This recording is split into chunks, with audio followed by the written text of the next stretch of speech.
¿Qué tal? ¿Cómo están mis queridos amigos? Pues bueno, eh, iniciando nuestro podcast número 73 con mujeres extraordinarias, bienvenidas sean en este podcast 43, Karina y Karine.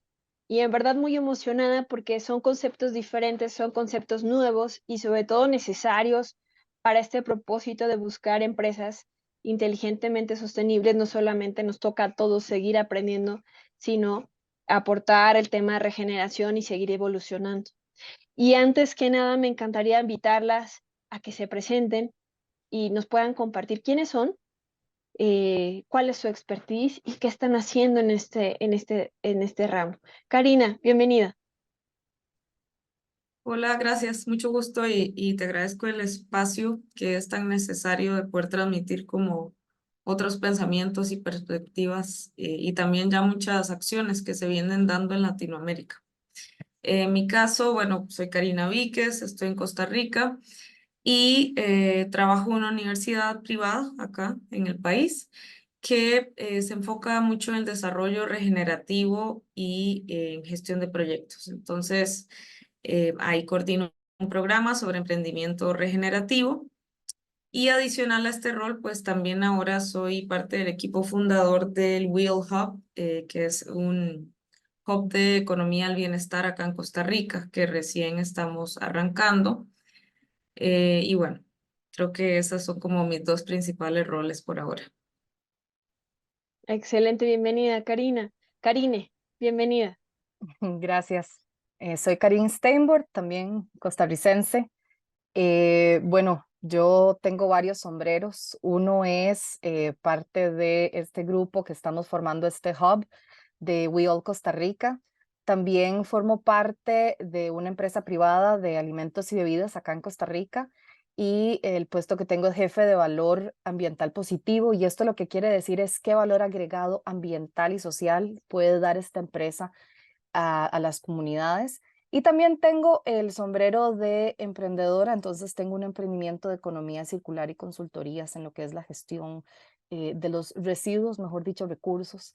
Entonces, esos son como los sombreros que manejo. Más bien, muchísimas gracias por la invitación.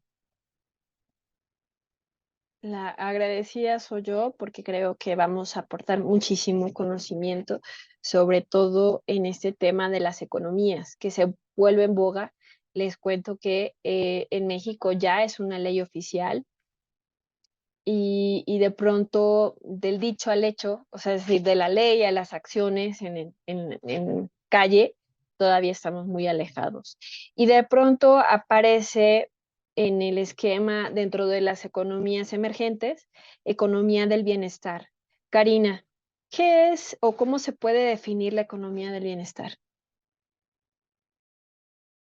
Bueno, les puedo contar que hay diferentes conceptos y creo que esa versatilidad lo hace bastante rico y también que pueda ser muy cercano, acorde a la realidad de cada persona y de cada organización. Se puede definir como una economía que pone primero a las personas y al planeta. También por ahí lo definen como, vamos a ver, como esta combinación que abarca el desarrollo económico, la acción ambiental y el progreso social. Entonces, es un poco como lo que se viene conversando de sostenibilidad, pero ya enfocado en las decisiones que se aborden en los sistemas económicos. Eh, lo cual también nos ayuda mucho porque se puede aplicar desde una MIPYME hasta una gran corporación, una iniciativa comunitaria. eh, Aquí en Costa Rica que manejamos el concepto de asociación de desarrollo integral que funciona muy bien y es un catalizador de proyectos en comunidades, por ejemplo, en gobiernos locales. Entonces, todos pueden ir aportando hacia la economía del bienestar desde sus propios frentes. Y también apunta hacia ese bienestar colectivo del cual disfruta una sociedad, porque lo que ha sucedido es que la economía o el análisis económico, la medición económica, siempre se ha visto desde efectos de monetarios, de productividad, de rendimiento, de crecimiento. Entonces, ahora, por supuesto que ya está súper evidente que el modelo que hemos seguido es insuficiente y es súper dañino y súper tóxico para asegurarnos la supervivencia como humanidad. Entonces, necesitamos buscar nuevas formas y justo esta economía del bienestar es una que va apuntando hacia ello. Quiero poner en contexto el tema de la diferencia entre economías emergentes y la economía que en este momento, como bien lo apuntaste, como en este momento que nosotros pues sobrevivimos o vivimos. Lo digo sobrevivencia porque muchos países desgraciadamente ya están en esa vía. De acuerdo a economistas, estamos en una economía lineal y el tema lineal es de consumo neto y puro y sobre todo la explotación de los bienes naturales sin alguna regulación ante ello. Las alternativas que tienen las economías emergentes, pues son las opciones de hacer o mejorar las prácticas en pos del desarrollo económico, en donde, obviamente, como bien lo explicó Karina, pues sea con una alternativa más ordenada. Y voy con la segunda pregunta entonces, para Karine. Hablando entonces de economías, y que ya hice una diferenciación entre la economía lineal, que es la presente, hablemos sobre la economía circular y la economía donut o la economía de la dona. ¿Qué son? ¿Y cuáles son esas ideas y por qué son tan relevantes para empezarlas a poner en práctica? Bueno, como vos dijiste, estos modelos lineales, estos modelos económicos ya son obsoletos. O sea, nos hemos dado cuenta que la idea de desarrollo que el sistema económico actual ha promovido no ha sido exitosa. O sea, no es un modelo que haya traído justicia, que haya traído equidad, que haya traído inclusión, más bien ha sido todo lo contrario. Entonces, pues, no solamente socialmente, sino que ambientalmente ya estamos topando, o mejor dicho, ya pasamos el techo y hemos pasado los límites. Y de eso trata tanto la economía circular como la economía de la dona o la rosquilla, o dependiendo cómo la vean, la traduzcan, pero eh, todas van hacia lo mismo, van hacia una vida próspera, una vida cómoda, saludable, pero repartida, más equitativa, más justa, más digna también para todas las poblaciones, específicamente, obviamente, con acciones afirmativas para poblaciones en vulnerabilidad.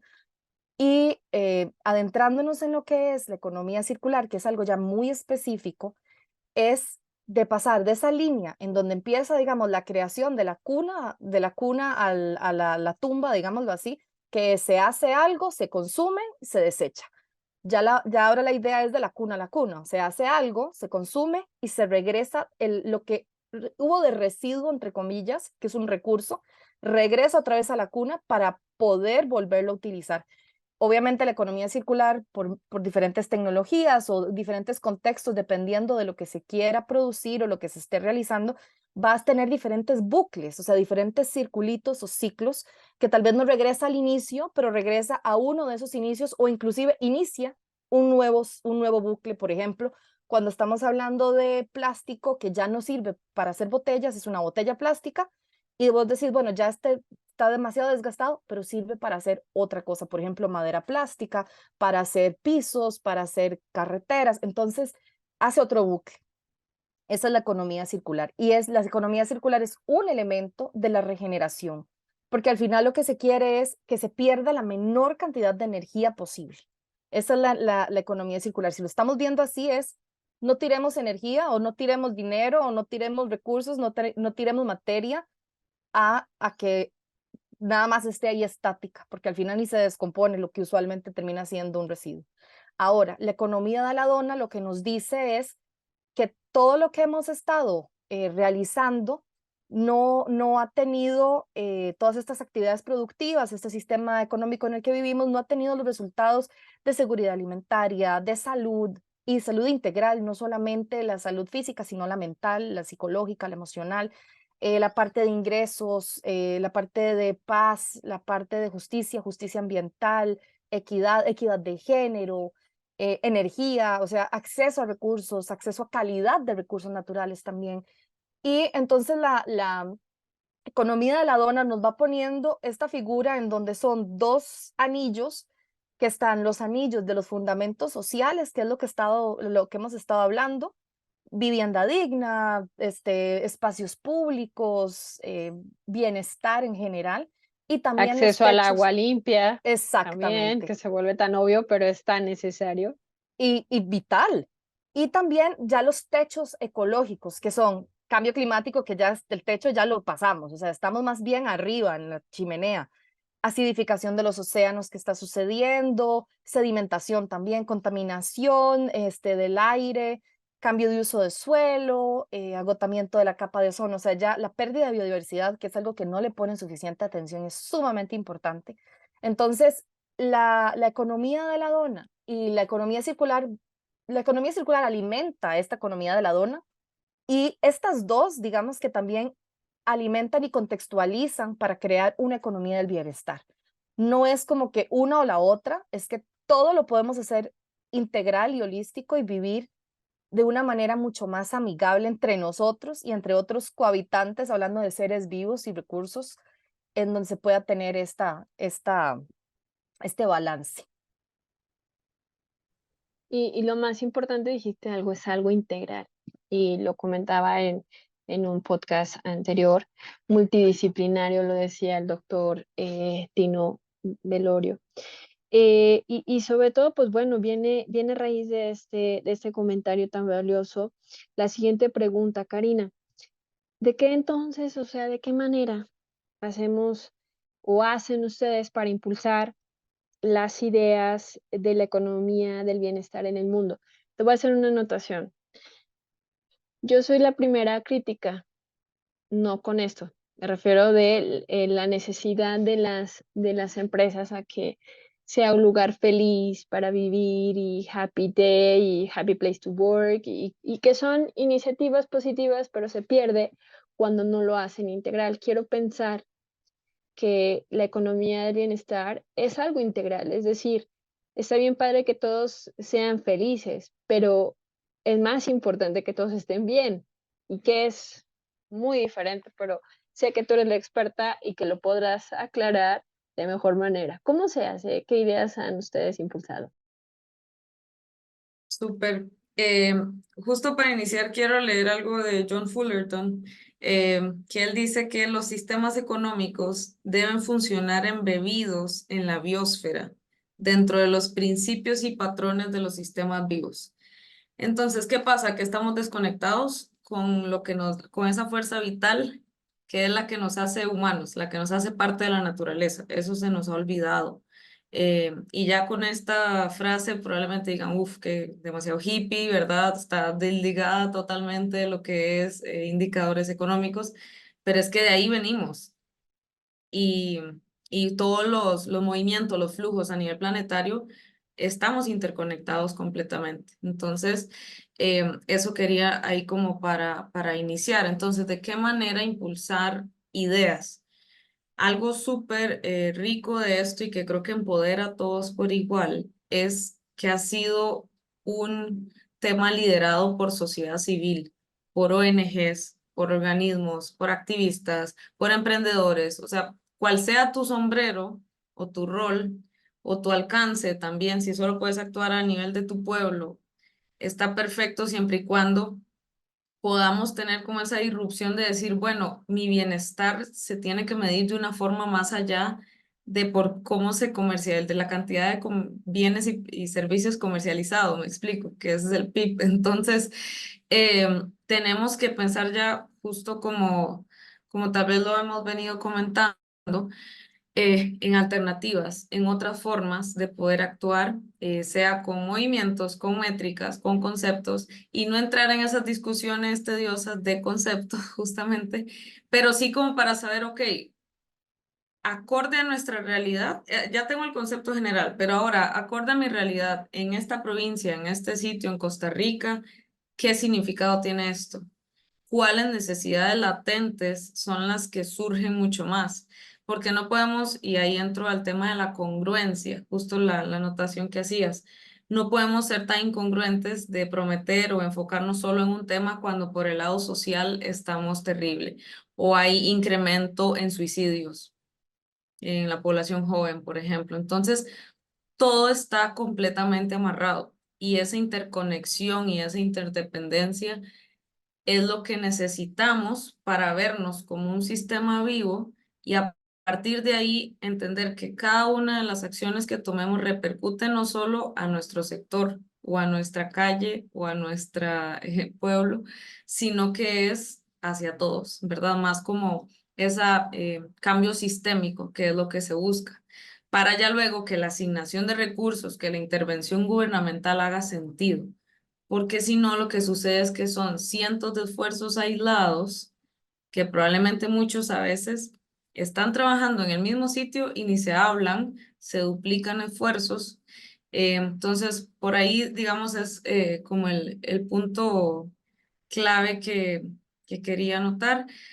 Además de esto, bueno, como le indicaste al inicio, Karin y yo estamos en este equipo motor que está echando a andar el hub de Wheel en Costa Rica. Podemos dar el ejemplo que ya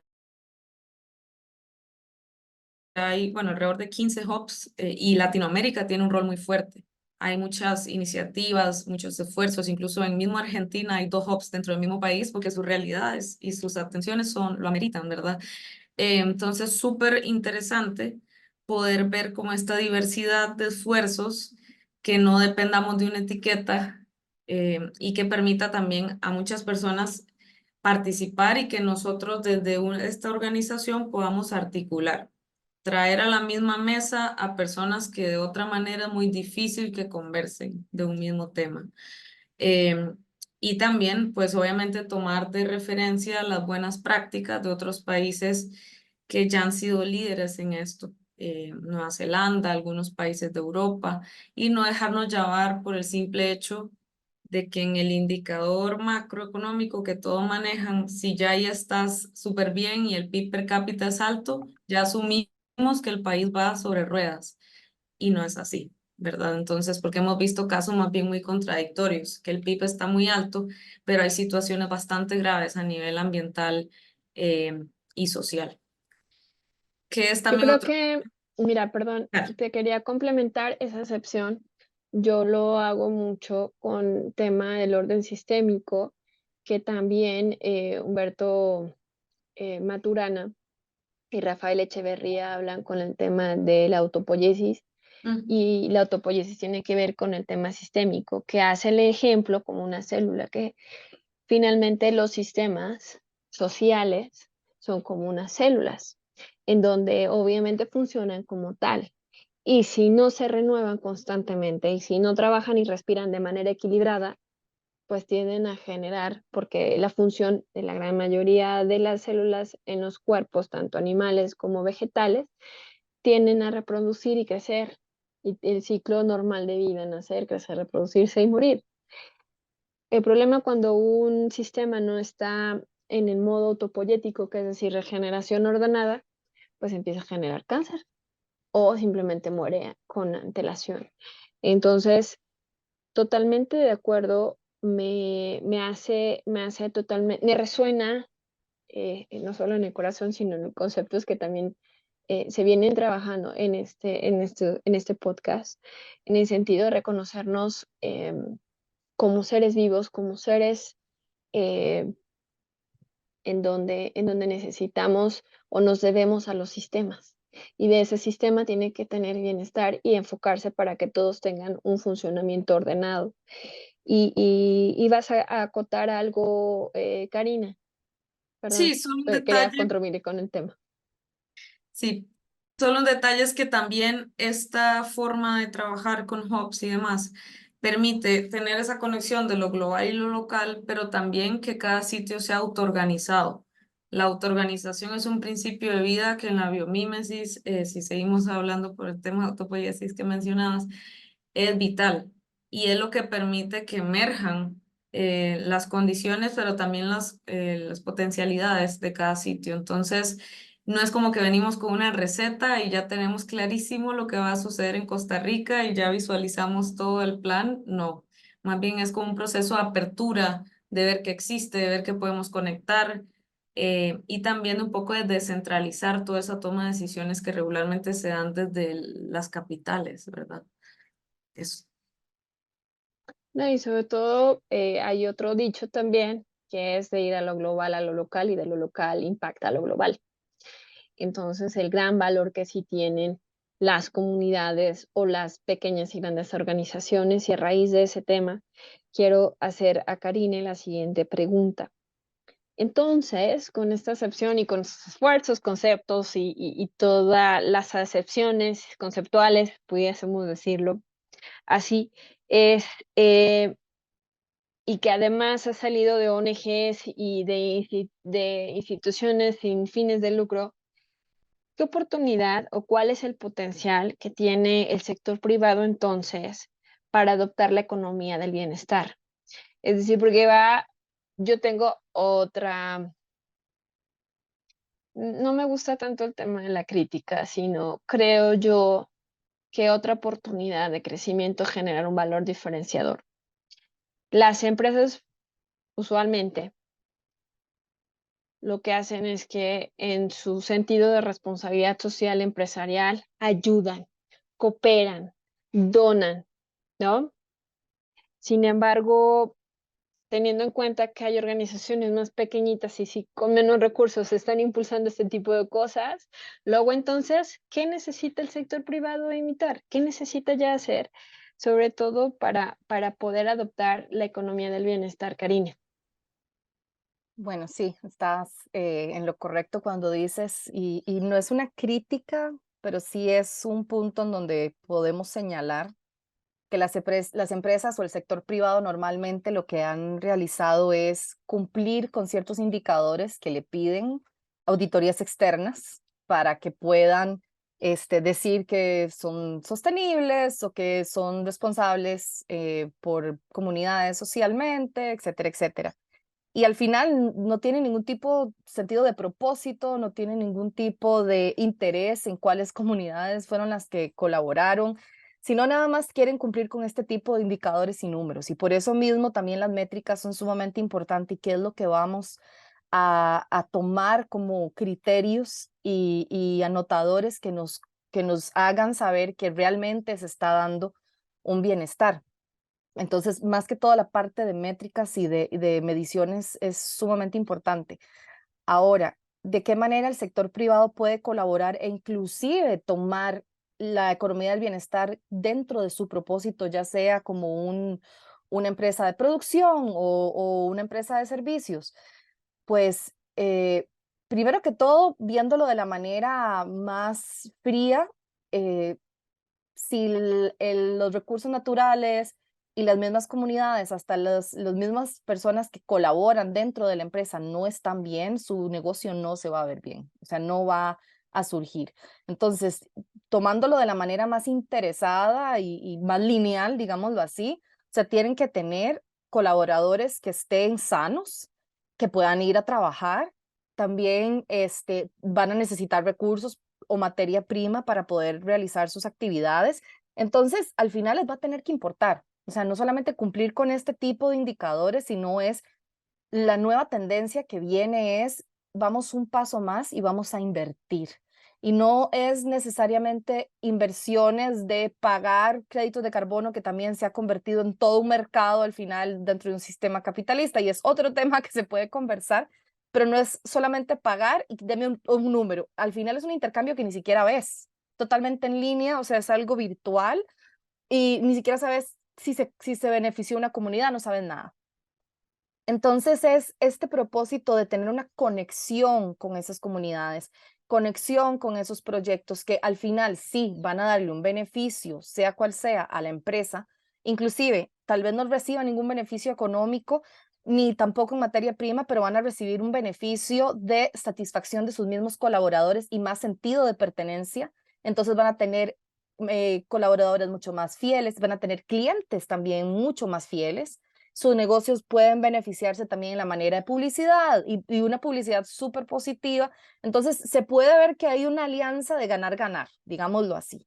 Y lo que se está diciendo es, no es pague y ya o haga el greenwashing, que también sucede mucho, sino es comprométase y tenga esa relación directa con los proyectos que igual le van a beneficiar, pero también usted puede beneficiar y ver crecer. O sea, un compromiso a largo plazo, que la empresa privada sea un motor de crecimiento y un motor y no hablemos de crecimiento económico como lo estamos viendo desde que inició el mercado, sino veámoslo como un crecimiento en prosperidad, en bienestar, en salud, en equidad, en, por ejemplo, colaborar no solamente lo que son empresas, sino también la parte de finanzas, en créditos, accesibilidad a créditos para las mujeres que les cuesta muchísimo poder tener acceso a créditos porque no tienen tenencia de tierra.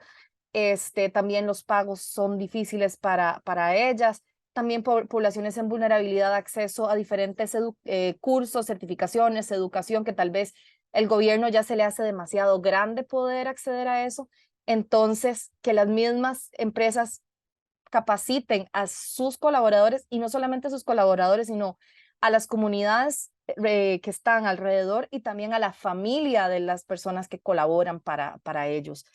Eh, Acceso a créditos, incentivos, inversiones y también si van a realizar compensación, que normalmente muy poca empresa lo hace, son empresas grandes las que realizan la compensación, pues que se realicen estas compensaciones viendo estos conceptos de triple utilidad o más allá, digamos, ya estaríamos viendo ESG, ya en este caso, en donde estaríamos pensando en la parte económica, la parte social, la parte ambiental y la parte de registro y trazabilidad, en donde vayan a ver que va a ser sostenible en el tiempo, no que fue algo que le compramos 5 filtros de agua o se le pagó para que protegiera la finca que tiene de un bosque, pero en 2 años ya le cortaron los árboles y hubo un cambio de uso de tierra. Entonces, que sea algo en donde se sienta un compromiso y sea una inversión, o sea, como una alianza, no solamente una transacción, que es lo que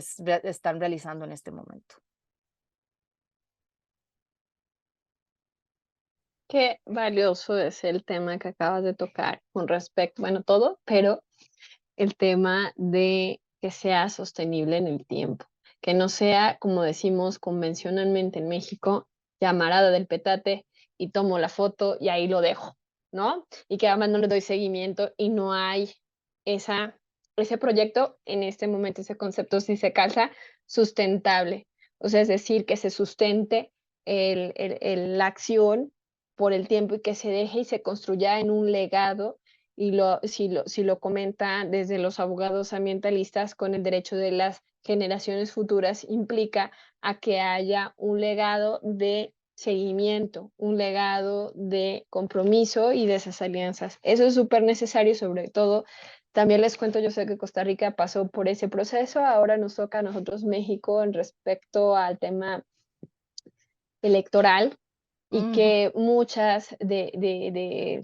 las banderas que está tomando en especial, si tenemos un partido que es el verde ecologista, pues tiene mucho menos eso de haber defendido, por ejemplo, ahora están diciendo el tema de los árboles y nunca defendieron una selva, ¿no? En fin, hay mucho de qué hablar, pero lo que yo quiero abordar a partir de aquí es el tema del legado y sobre todo la conexión que viene con la siguiente pregunta para Karina, que es el tema de cómo se promueve y yo puedo acotar más allá de promover, porque estamos hablando de alianzas, estamos hablando de participación social.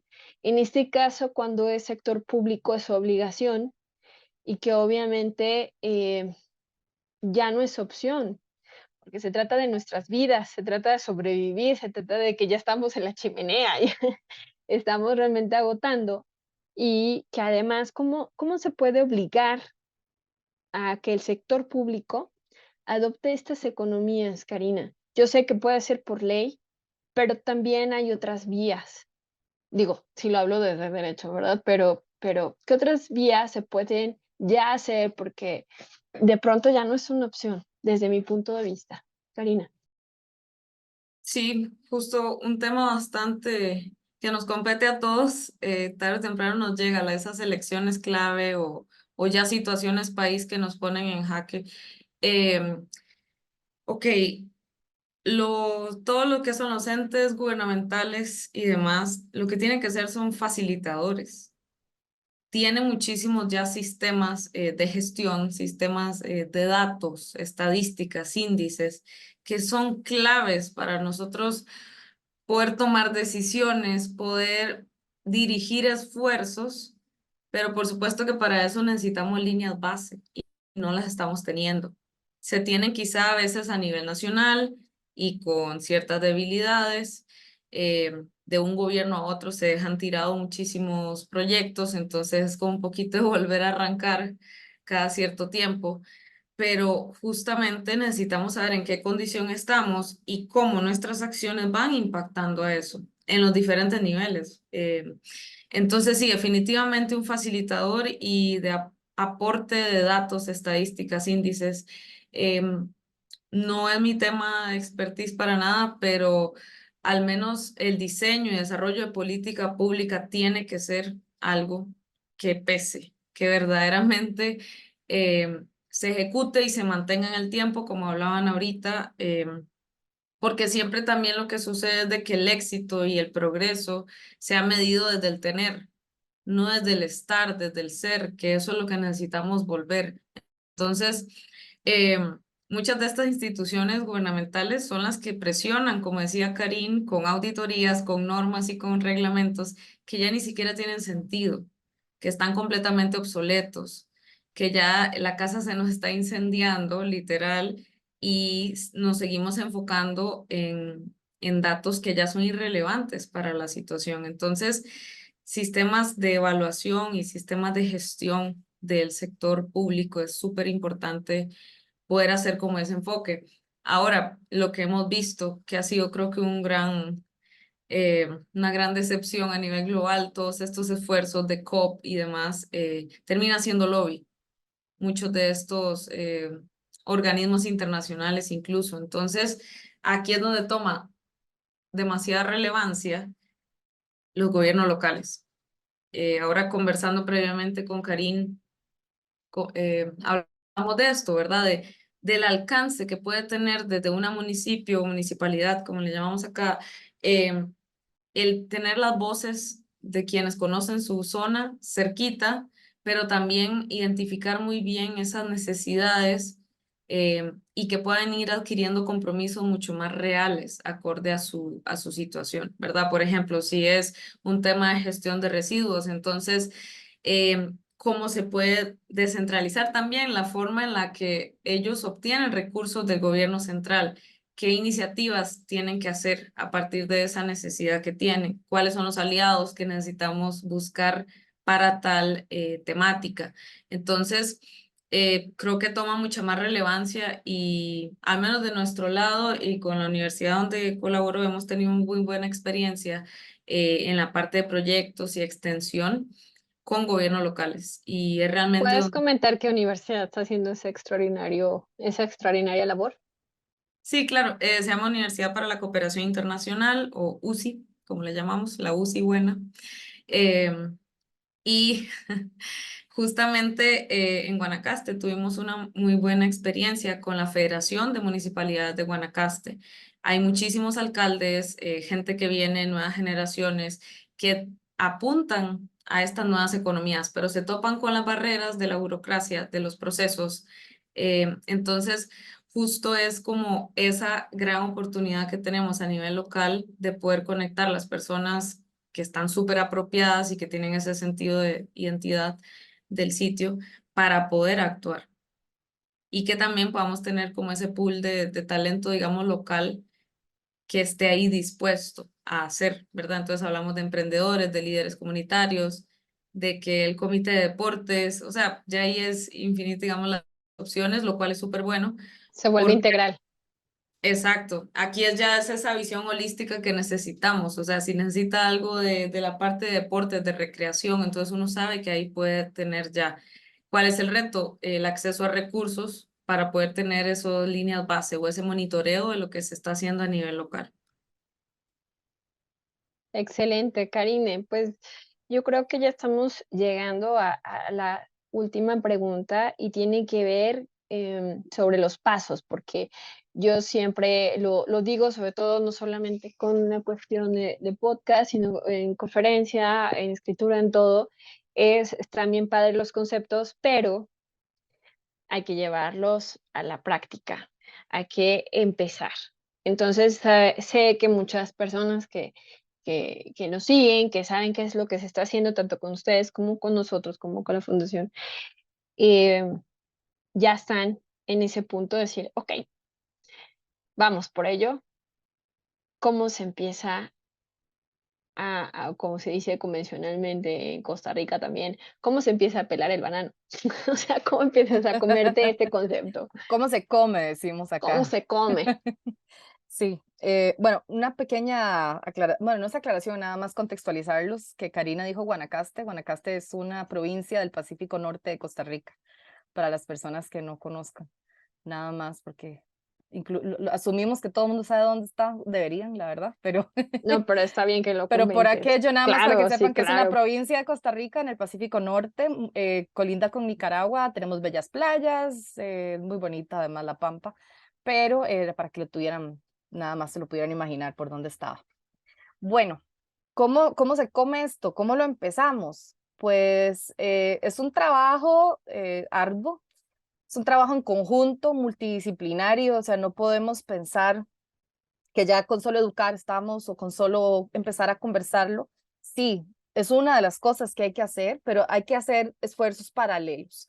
Entonces, primero, en el paso en el que estamos, primero es conformar este equipo donde vamos a hacer alianzas estratégicas, que ya hemos ido mapeando actores de organizaciones, de activistas, de academia, del sector público, inclusive empresas privadas que nos puedan pues dar este espacio y puedan servir de catalizadores de estos movimientos.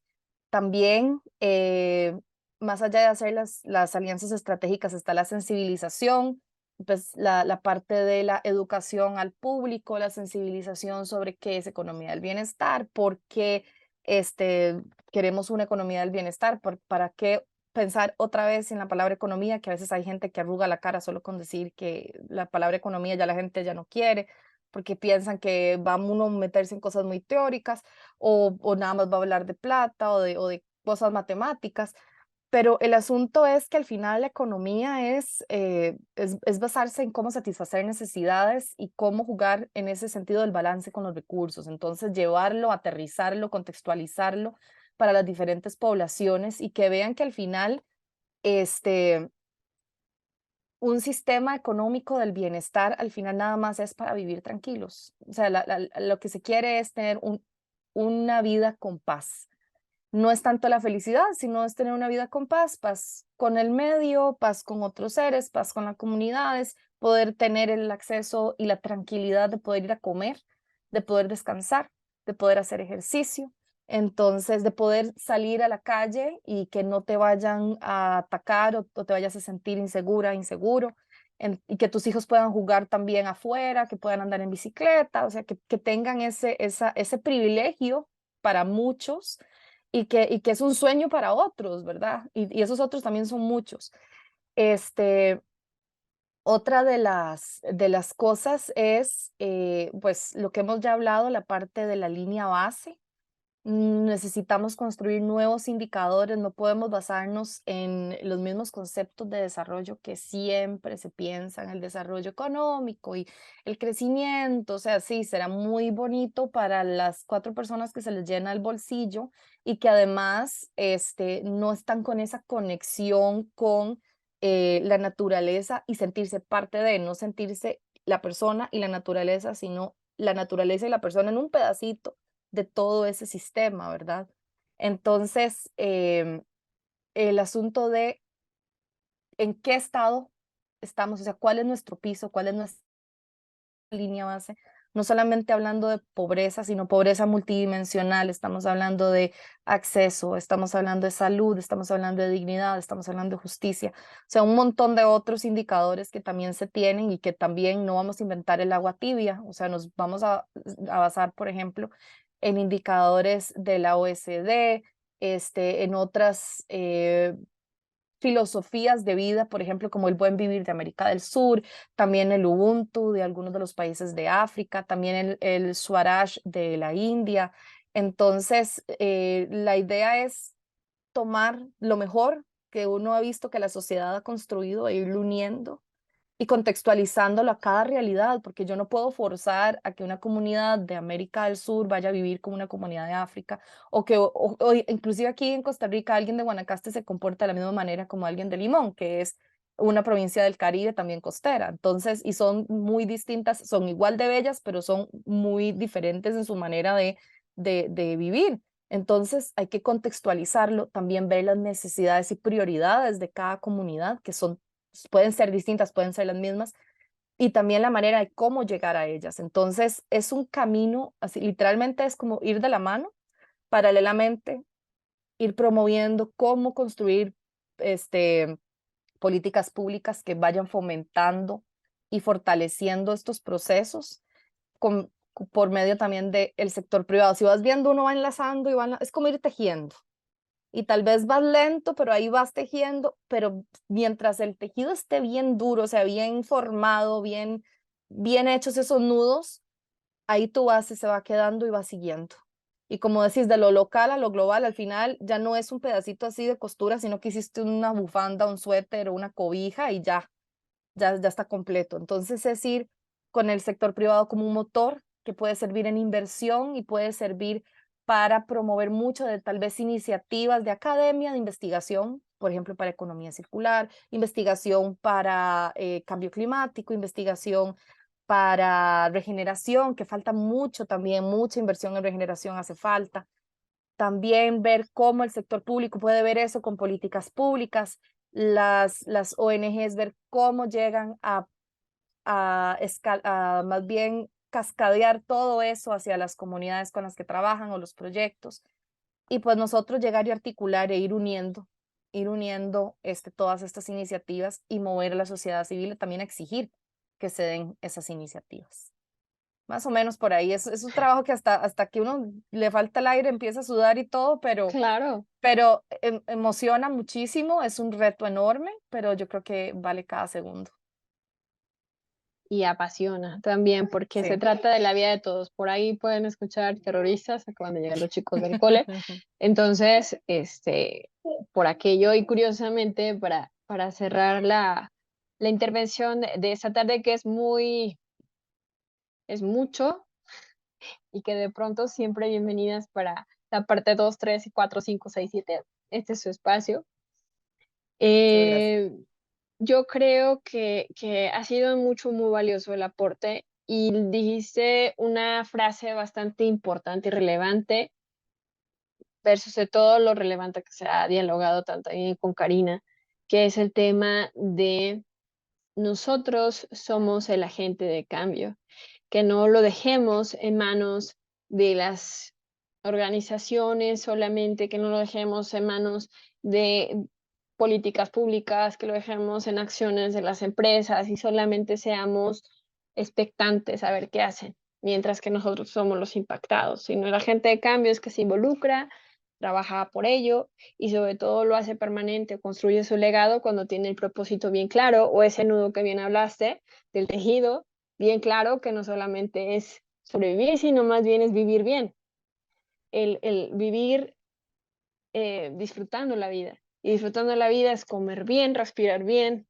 tomar agua bien y ver a nuestro legado crecer. Entonces, pues bueno, les cuento algo, algo lindo que me acaba de pasar. Llegó mi chiquito, el más pequeño, y me entregó esto.